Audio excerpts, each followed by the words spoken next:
किसान विरोधी अध्यादेश को लेकर आम आदमी पार्टी ने किया प्रदर्शन। प्रधानमंत्री के नाम जिला कलेक्टर को सौंपा ज्ञापन। चित्तौड़गढ़ में आम आदमी पार्टी व किसान संगठन के बैनर तले किसान विरोधी 3 अध्यादेश 2020 के खिलाफ विरोध प्रदर्शन किया गया। प्रदर्शनकारियों ने विरोध प्रदर्शित करते हुए किसान हित में किसान विरोधी विधेयकों को वापस लेने हेतु नारेबाजी की।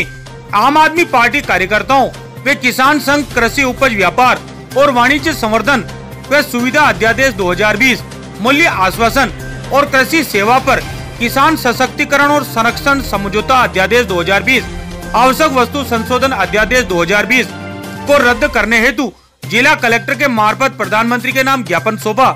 नवभारत समाचार चित्तौड़गढ़ राजस्थान से दुर्गेश कुमार लक्षकार की रिपोर्ट।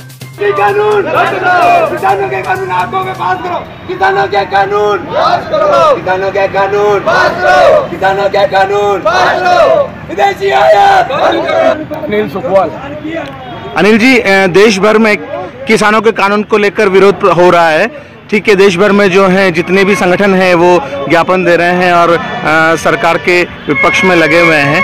आप इस जो किसानों का जो काला कानून है और काले कानून के बारे में जो आप लोग ज्ञापन दे रहे हैं, क्या है इस कानून के अंदर ऐसा विशेष जो किसानों के लिए अहितकर है? जी, मैं सर्वप्रथम मैं ये कहना चाहता हूँ कि हमारा देश जो है उसकी नींव कृषि प्रधान देश है, इसलिए हमारे देश की नींव किसान है और किसानों के ये जो 3 कानून विधेयक पास किए गए हैं ध्वनिमत से, वो किसानों के दूरगामी दृष्टि से वो किसानों के विरोध में जा रहे हैं। और उसका कारण ये है कि एक तो इन्होंने MSP दर को निर्धारित से कम पे नहीं खरीदेगी कोई कंपनियां, ऐसा कोई कानून में 2 लाइनें इन्होंने सरकार ने लिखित में नहीं दिया है आश्वासन। दूसरा ये है कि जो हमारे देश में अनाज है, तिलहन है, दालें हैं, इनको आवश्यक वस्तु अधिनियम 1955 से बाहर कर दिया गया है, जिससे असीमित भंडारण हो जाएगा और इसकी मूल्य जो अनियंत्रित हो जाएगी और उद्योगपतियों के हाथ में गेहूं, मक्की, दाल, चावल की कीमत तय करने का अधिकार आ जाएगा। और जिस भी गेहूं, मक्की, दाल, चावल अगर MRP रेट पे बिकेंगे तो उस पर टैक्सेबल भी वो अनाज हो जाएगा, जिसका टैक्स का कर का भार भी सीधा ही जनता के ऊपर पड़ेगा और काफ़ी मोटा मुनाफा उद्योगपतियों के जेब में जाएगा और किसानों के जेब में कौड़ियों भी नहीं आ पाएगी।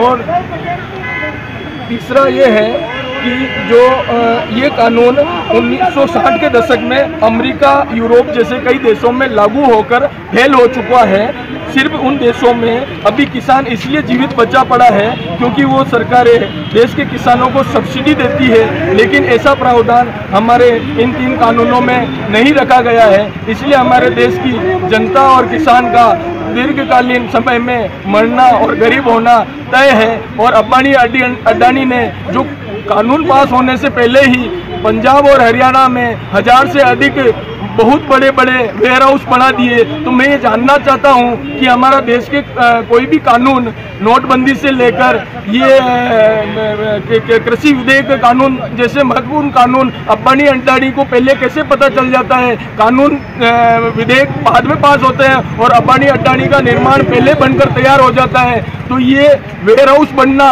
ये साबित करता है कि हमारे देश की सरकारें जनता के साथ मिलकर काम नहीं कर रही है, जनता से सिर्फ वोट लेने का काम करती है और अंबानी अडानी जैसे उद्योगपतियों के लिए काम कर रही है, विदेशी ताकतों के लिए काम कर रही है। सन 80 से पहले हमारे देश में गेहूं के बारे में कोई नहीं समझता था। लाल गेहूं के राशन के रूप में अमेरिका से आई हुई फसल हमारे देश में गेहूं है। गेहूं का मुख्य तत्व प्रोटीन होता है और प्रोटीन कैंसर का जनक होता है। और सोयाबीन जब से हमारे देश में आया है और गेहूं जब से हमारे देश में आया है, पैरालिसिस और कैंसर जैसी बीमारियों ने जन्म लिया है। विदेशी ताकतें हमारे देश को कमजोर करने के लिए, हमारे देश की विल पावर को कमजोर करने के लिए तरह तरह के वायरस और तरह तरह के षड्यंत्र समय समय पे करती रहती है। और हमारे देश के नेताओं के सहयोग से हमारे जनता को पंगु बनाने का, कमजोर करने का और देश को पुनः गुलाम बनाने का षड्यंत्र निरंतर बनता जा रहा है, निरंतर चलता जा रहा है। और देश की अशिक्षित जनता का लाभ ये नेता हमेशा उठाते रहे और उठाते रहेंगे। इसलिए हम किसान मंच के तहत ये कहना चाहते हैं कि किसानों को जागना पड़ेगा और सड़क पर आना पड़ेगा।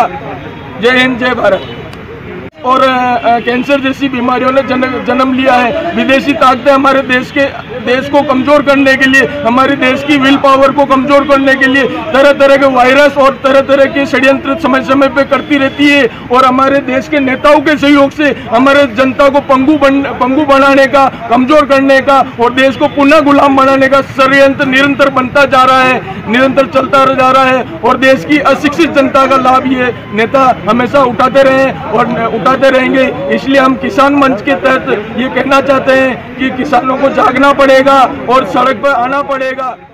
जय हिंद।